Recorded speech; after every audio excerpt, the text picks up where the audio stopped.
Chatunga Bellarmine Mugabe, mwana wa former president of Zimbabwe, abuda achiisa memory, achishare picture ra President Emmerson Mnangagwa nera former President Robert Mugabe kumashure uko vachikushanda vese kwa vakabva kure vachishanda vese. So panapa arikutaura kuti the bond was inseparable. Indeed, they came through thick and thin for the betterment of Zimbabwe. Whatever happens later was God's plan and we will never look backwards. Now we focus on the future, which is very bright under President Mnangagwa. Zimbabwe will never be the same. Aluta.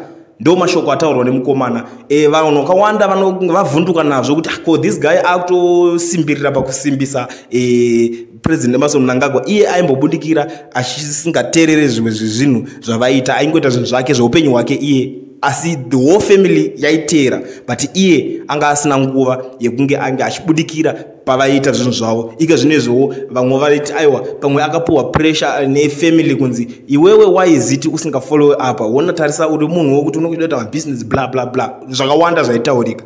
But muri Zimbabwe ameno imi munoitorose munoionose nyaya yemukomana uyu akazongotena beka akutongoteerawo gwara riri kuenda. Imi muri kuti akafoswa here kana kuti muri kuti akatora decision yake? But inini zvangu ndakatarisa nyaya hapana hapo chinonyanya kushamisira nekuti unoziva kuti ndo party yavo ka ndo kwavakazvarirwa ka ndo vanhu vacho ndo anazano vacho ivava. Saka handione chinhu chinonyanya kushamisa pa decision yakatorwa nemukomana pazvinhu zvaari kutaura. But anyway, nyaya yauya nayo achitaura panapa muri kuionawo sei?